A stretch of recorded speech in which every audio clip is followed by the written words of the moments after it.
मेरी निगाह ने ये कैसा ख्वाब देखा है, जमी पे चलता हुआ माहताब देखा है। गढ़ा खोद दीजिएगा तो उसमें रोशनी थोड़ी ना जाएगा ज्यादा, गढ़ा में ज्यादा रोशनी नहीं जाता है, थोड़ा ही रोशनी जा पाता है। तो चंद्रमा की सतह जो है ना पूरी तरह से गढ़ा है, इसीलिए हमारा जो चंद्रयान गया था या फिर ज्यादातर जो भी चंद्रमा पे उतारे जाते हैं यान, उस सूर्य ज्यादातर गढ़वे में गिर जाते हैं सब, और वो अपने संपर्क को खो देते हैं सब। तो चंद्रमा की सतह अगर आपसे कोई कह दे तो बराबर नहीं है, वो कैसा है, गढ़ा गढ़ही है। और इन गढ़ों में चंद्रमा पे सूर्य का प्रकाश नहीं जा पाता है, जिस वजह से ये गढ़े जो होते हैं वो धुंधला दिखता है। तो चांद जो है ना वो धुंधला दिखता है। तो लोग कहते हैं चांद में दाग है, कोई अलग अलग कहानियां सुनाता है, अलग अलग राज्यों में अलग अलग कहानियां प्रचलित है कि चांद पर दाग आया क्यों था। भैया चांद पे कोई दाग नहीं है, चांद पर गढ़ा है। जिस तरह से महिलाओं के या पुरुषों के यहाँ पिंपल्स निकल जाते हैं ना, किसी किसी का खौरा जाता है, कटहल की तरह हो जाता है, तो वो भी दाग की तरह हो जाता है। वैसे ही चंद्रमा पर भी है, यहाँ कोई दाग वगैरह नहीं है। उस गड्ढे में प्रकाश न जाने की वजह से थोड़ा सा धुंधला दिखता है।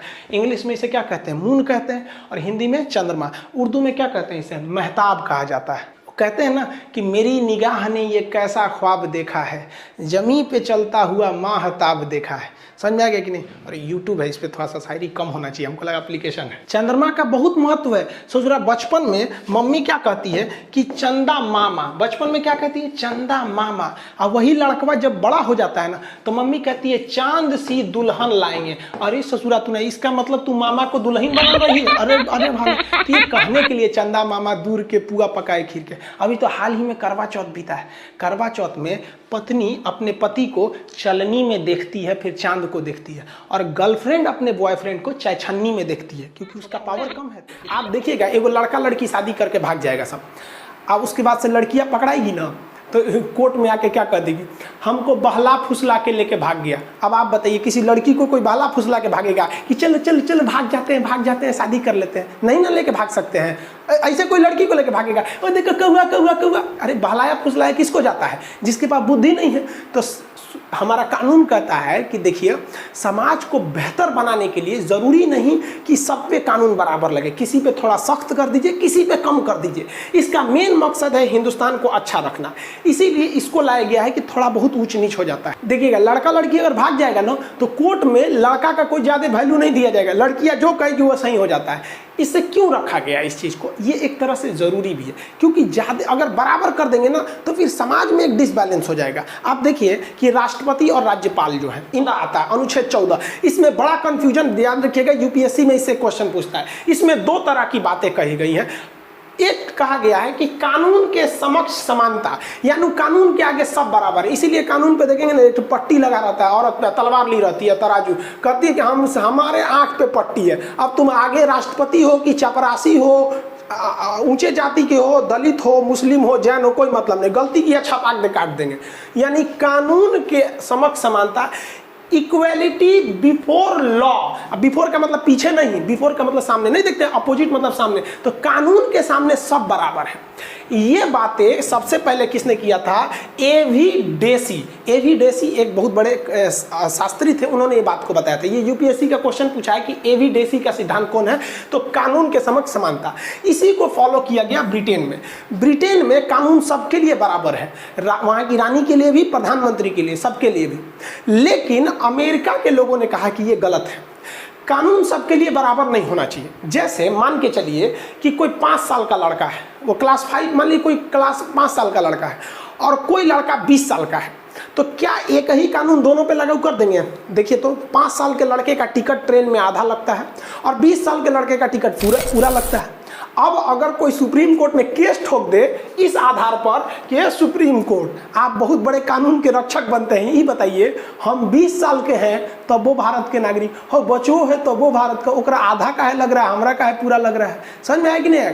तो यही कहता है कि देखिए अमेरिका के संविधान में क्या कहा है, कानून का समान संरक्षण। यानी अगर आप बड़े हैं या छोटे हैं, अगर कोई गलती कर दिए हैं तो सजा आप दोनों को बराबर मिलेगी, लेकिन कुछ हद तक आपको अलग देखा जाएगा क्लासिफिकेशन के नाम पर। जैसे भारत में महिलाओं को फांसी नहीं लगी अभी तक, कुछ डिफ्रेंसिएशन करना ठीक है। ये क्यों ठीक है? क्योंकि समाज को एक बेहतरीन बना के रखने के लिए। आप देखिएगा, एगो लड़का लड़की शादी करके भाग जाएगा सब, अब उसके बाद से लड़कियां पकड़ाएगी ना तो कोर्ट में आके क्या कर देगी, हमको बहला फुसला के लेके भाग गया। अब आप बताइए, किसी लड़की को कोई बहला फुसला के भागेगा कि चलो चलो चलो भाग जाते हैं शादी कर लेते हैं? नहीं ना लेके भाग सकते हैं। ऐसे कोई लड़की को लेके भागेगा, और देखो कौआ कौआ कौआ, अरे बहलाया फुसलाया किसको जाता है? जिसके पास बुद्धि नहीं है। तो हमारा कानून कहता है कि देखिए, समाज को बेहतर बनाने के लिए ज़रूरी नहीं कि सब पे कानून बराबर लगे, किसी पे थोड़ा सख्त कर दीजिए, किसी पे कम कर दीजिए। इसका मेन मकसद है हिंदुस्तान को अच्छा रखना, इसीलिए इसको लाया गया है कि थोड़ा बहुत ऊंच नीच हो जाता है। देखिएगा, लड़का लड़की अगर भाग जाएगा ना तो कोर्ट में लड़का का कोई ज़्यादा वैल्यू नहीं दिया जाएगा, लड़कियाँ जो कहेगी वो सही हो जाता है। इससे क्यों रखा गया है? दो सूचना सुनिए। देखिए, ज्योग्राफी का एडमिशन क्लोज कर दिया गया था, लेकिन बहुत सारे लड़के छूट गए थे और क्लास लेते समय एप्लीकेशन पे सब यही कहता है, सब सर एडमिशन थोड़ा ओपन कर लीजिए।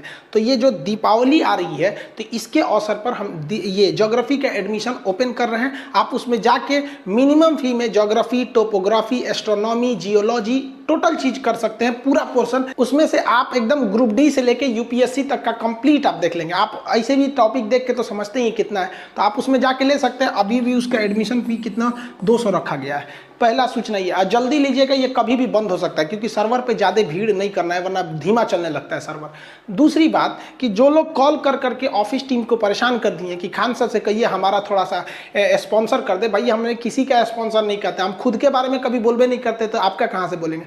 दूसरा, ये लोग परेशान करते हैं लोग कि सर आप हमारे पास इतने पैसे ले लीजिए, हमारे यहाँ आके पढ़ाइए। भाई हम कहीं नहीं जा सकते हैं, तो इसलिए आप प्लीज़ परेशान मत किया कीजिए। इतना परेशान कर देते हैं लोग कि ऑफिस के नंबर को ऑफ करना पड़ता है और फिर स्टूडेंट्स को प्रॉब्लम हो। हम यहाँ प्रचार नहीं कर सकते किसी का, और दूसरा हम कहीं नहीं जा सकते, हमें कोई ले नहीं जा सकता। आप कीमत की बात छोड़िए, हिंदुस्तानी है, हमें प्यार से बुलाया जाता है, खरीद तो कोई नहीं सकता है हमें। जिसके रीजन भी है, अगर हमको कोई करोड़ में खरीदेगा तो कल को वो हमारी फीस 200 रुपये तो रखने नहीं देगा, फिर गरीब लड़के मारे जाएंगे। इसलिए आप इसको समझेंगे, एडमिशन जल्दी से लेना होगा जिनको लेंगे, वरना ये फिर बंद हो जाएगा। मिलेंगे नेक्स्ट क्लास में। जय हिंद।